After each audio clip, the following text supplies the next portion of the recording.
Hello students.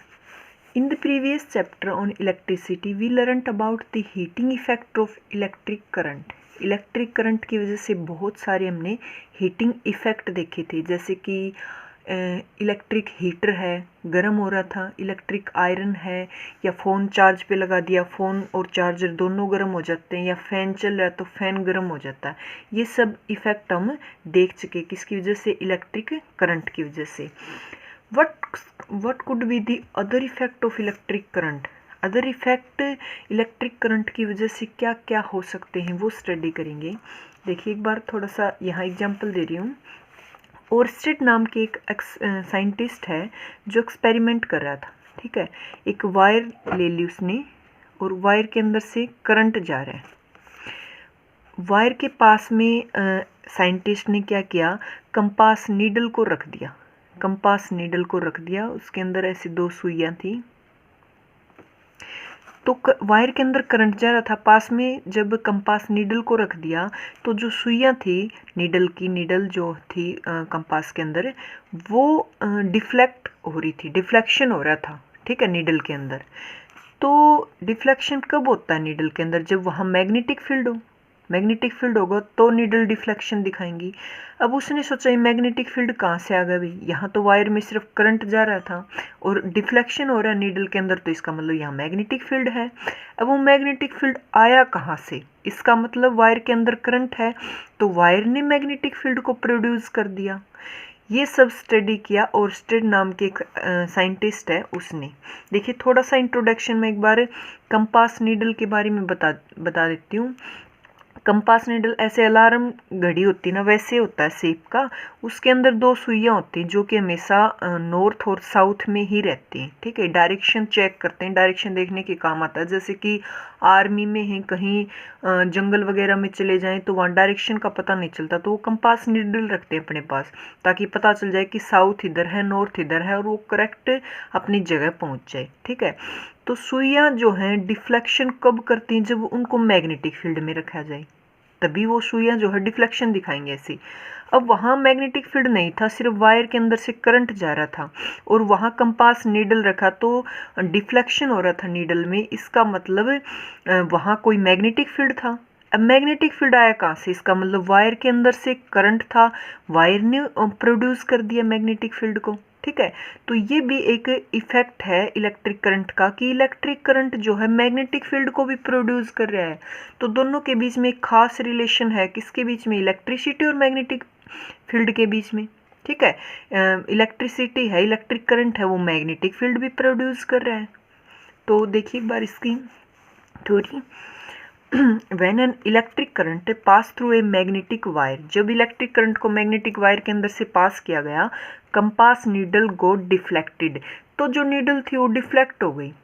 That is electric current carry wire behave like a magnet. इसका मतलब जो electric wire थी जिसके अंदर से करंट जा रहा था वो मैग्नेट की तरह बिहेवियर कर रहा था।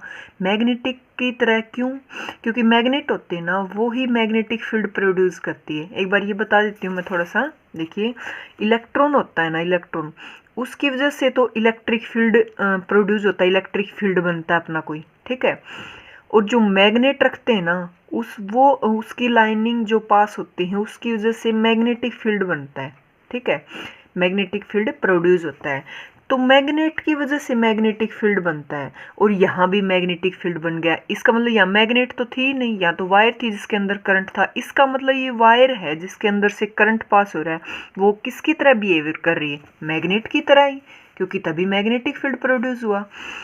Through this experiment, Oersted show that electricity and magnetism were related phenomena। इसका मतलब इस एक्सपेरिमेंट से पता चला कि इलेक्ट्रिसिटी और मैग्नेटिज्म के बीच में तो खास रिलेशन है कुछ।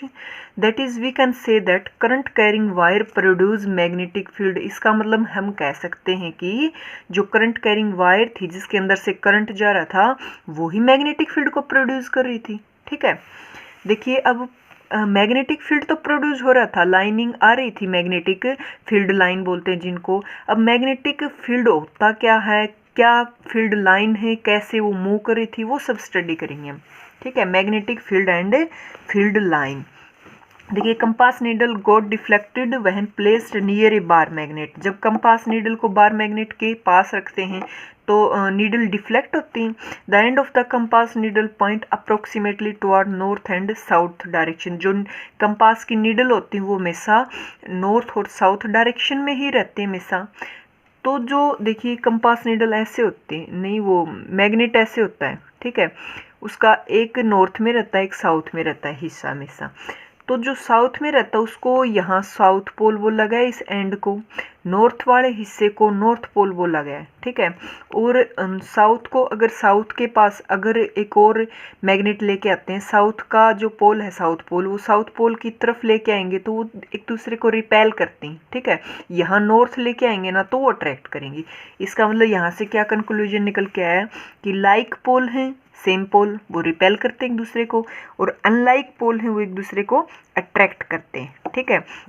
अब मैग्नेटिक फील्ड क्या होता है, मैग्नेट है, कुछ लाइन ड्रॉ होंगी यहाँ से, ठीक है, तो वो एक फील्ड बनाएंगी। कैसे वो लाइन कहाँ से निकलते हैं कहाँ एंटर करते हैं वो सब देखेंगे। देखिए field line around a bar magnet, ये रेड कलर की जैसे कोई बार मैग्नेट है, एक साइड साउथ है एक साइड नॉर्थ पोल है, ठीक है। तो ये कह रहा है कि जो अंदर है, बात करें हम बार मैग्नेट के अंदर की, तो जो लाइन्स हैं फील्ड लाइन वो साउथ से नॉर्थ की तरफ ऐसे जाते हैं, ठीक है। और ऐसे सर्कल क्लोज पाथ बनाएंगे कि यहाँ से वो यहाँ जाके, जब बाहर की बात करें तो वो नॉर्थ से साउथ में वो ऐसे क्लोज पाथ बना रही हैं, ठीक है। तो देखिए अंदर देख रहे हैं तो साउथ से नॉर्थ की तरफ दिख रही हैं, जब बाहर देख रहे हैं नॉर्थ से साउथ की तरफ दिख रही हैं। साउथ में मतलब एंटर कर रही और नॉर्थ से एग्जिट कर रही, ऐसे फील्ड लाइन बनती हैं। ये होती है फील्ड लाइन, अंदर तो साउथ से नॉर्थ और बाहर नॉर्थ से साउथ। कई बार डायरेक्शन भी पूछ लेते हैं और ये क्लोज पाथ बनाते हैं ऐसे, ठीक है, फील्ड लाइन। देखिए magnetic field both direction and magnitude, जो मैग्नेटिक फील्ड होती है उनकी डायरेक्शन भी है, डायरेक्शन तो पूछ अभी बताई थी मैंने, बाहर अलग थी अंदर अलग थी, वो डायरेक्शन होते हैं और मैग्नीट्यूड भी रखते हैं, ठीक है। नॉर्थ टू साउथ आउटसाइड दिख रही थी, साउथ टू नॉर्थ इनसाइड दिख रही थी मैग्नेट के अंदर, ठीक है। Magnetic field line are close करो, हमेशा क्लोज करो बनाती हैं, इंटरसेक्ट नहीं करती एक दूसरे को। देखिए magnetic field due to a current carrying conductor. अब करंट कैरिंग कंडक्टर ले लिया तो वहाँ जो मैग्नेटिक फील्ड होगा, कहाँ उसकी डायरेक्शन होगी, किस साइड होगी, वो स्टडी करेंगे, ठीक है। क्योंकि जो करंट कैरिंग कंडक्टर था वो तो पता चल गया कि मैग्नेटिक फील्ड प्रोड्यूस कर रहा था। अब मैग्नेटिक फील्ड कितना था, किस एरिया में प्रोड्यूस कर रहा था, कैसे फील्ड लाइन थी, वो सब स्टडी करेंगे। Electric current through a metallic conductor produce a magnetic field and around it, ये तो हमने स्टडी कर लिया कि वायर के अंदर करंट होगा तो अराउंड उसके मैग्नेटिक फील्ड होगा। If current increase deflection of needle is also increase. अगर वायर के अंदर करंट इंक्रीज कर देते हैं ना, ये करके देखा कि वायर के अंदर जो ही करंट थोड़ा सा इंक्रीज किया, नीडल का जो डिफ्लेक्शन था वो भी इंक्रीज हो गया, वो ज़्यादा डिफ्लेक्शन दिखाने लगी, और इंक्रीज किया और इंक्रीज हो गया। फिर एक टाइम क्या किया, कंपास नीडल को जो है वायर थी कंडक्टर वायर, उससे दूर ले गए तो डिफ्लेक्शन कम हो गया। तो यहाँ से पता चला कि जो डिस्टेंस है अगर ज़्यादा दूर रखेंगे नीडल को तो डिफ्लेक्शन कम दिखेगा, इसका मतलब इनवर्सली प्रोपोर्शनल डिस्टेंस की।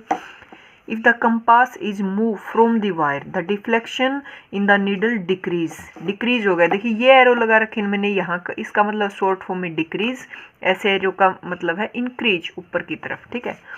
तो क्या हुआ, करंट इंक्रीज करे थे, डिफ्लेक्शन इंक्रीज हो रहा था, डिस्टेंस दूर ले गए नीडल कंपास नीडल तो डिफ्लेक्शन कम हो गया, डिक्रीज हो गया। इसका मतलब डिस्टेंस के तो इनवर्सली प्रोपोर्शनल है और करंट के डायरेक्टली प्रोपोर्शनल है। That is magnetic field line decrease when distance from it increase. जब डिस्टेंस को इंक्रीज करते हैं तो मैग्नेटिक फील्ड लाइन वो डिक्रीज हो रही है, ठीक है।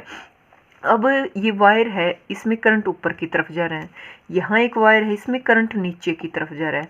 तो जो सर्कल में मैग्नेटिक फील्ड लाइन बनेगी उनकी क्या डायरेक्शन होगी अगर करंट की डायरेक्शन को हम चेंज कर देते हैं, तो वो देखते हैं। देखिए डायरेक्शन जब मैग्नेटिक फील्ड की चेक करेंगे वहाँ राइट हैंड थंब रूल लगता है, ये बहुत इंपॉर्टेंट है डायरेक्शन फाइंड आउट करना, नेट तक काम आते हैं, न्यूमेरिकल सोल्व करते हैं, वहाँ भी चेक करते हैं कि करंट इधर जा रहा है, मैग्नेटिक फील्ड यहाँ कितना होगा, ये निकालने के लिए डायरेक्शन पहले देखेंगे कि डायरेक्शन किधर है यहाँ मैग्नेटिक फील्ड की, वो हम राइट हैंड थंब रूल से ही फाइंड आउट करेंगे हमेशा। तो समझ लीजिए कैसे you are holding a current carrying straight conductor in your right hand such that the thumb point toward the direction of current. ये कह रहा है कि जिस वायर के अंदर करंट जा रहा है उसको क्या करेंगे, राइट हैंड लेंगे और ऐसे कर्ल करेंगे उसके आउटसाइड। तो जो थंब है वो हमेशा किसकी डायरेक्शन में होना चाहिए, जिस साइड में करंट मूव कर रहा है। ठीक है, तो जो फिंगर हैं वो हमें बताएंगे डायरेक्शन ऑफ फील्ड। देखिए एक बार मैं करके दिखा देती हूँ, पता चल जाएगा।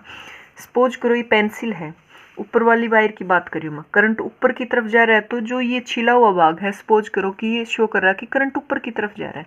ठीक है, यहाँ क्या किया, कर्ल कर ली हूँ मैं आउटसाइड इसके, ऐसे है ऊपर की तरफ करंट जा रहा है, तो जिस साइड करंट जा रहा है उस साइड अंगूठा रखना है। ठीक है, और ऐसे कर्ल करेंगे, ये डायरेक्शन दिखाएगा। तो ये देखिए सर्कल तो बना ही रही है, सर्कुलर में तो है ही, जो फील्ड लाइन है वो ऐसे सर्कल बना रही है। तो इस पेंसिल के जब इस हिस्से में देखेंगे तो देखिए हाथ कैसे गया, ऐसे गया, मतलब मैग्नेटिक फील्ड लाइन है जो राइट साइड है पेंसिल के, वो किधर है, इनटू दी पेज है, अंदर की तरफ जा रहे हैं। और ऐसे कर्ल करके जो ऊपर की तरफ आ रहे हैं, ऊपर की तरफ, तो यहाँ क्या हुआ, field line out of the page ऊपर की तरफ हुई। सेम यहाँ देखिए लागू हो रही है ये बात। यहाँ देखिए जब ऊपर की तरफ करंट जा रहा है तो ऐसे हाथ किया, तो यहाँ तो देखना नीचे की तरफ into the page field line B से डिनोट करते हैं। और यहाँ जब ऊपर आएगा ऐसे हाथ, तो यहाँ देखो ऊपर की तरफ आउट ऑफ द पेज हो जाएगी फील्ड लाइन की डायरेक्शन। इसी तरह अगर करंट नीचे की तरफ है, सपोज करो करंट ये है नीचे की तरफ छिला हुआ भाग, तो अंगूठा तो हमें फिर भी नीचे की तरफ ही रखना। अब की बार इसको ऐसे पकड़ेंगे, ठीक है, ऐसे। तो देखिए इधर वाला हिस्सा तो नीचे की तरफ जा रहा है, मतलब इस साइड तो जो फील्ड लाइन है वो इनटू द पेज है, और इधर ऊपर की तरफ आ रही out of the page, opposite हो गया ना अब की बार। तो यहाँ देखिए करंट जब नीचे की तरफ था ऐसे पकड़ा, तो यहाँ तो इस साइड हुआ बी फील्ड लाइन, और यहाँ से फिंगर आ रही थी ऊपर की तरफ, तो ऊपर की तरफ हो गई डायरेक्शन फील्ड लाइन की।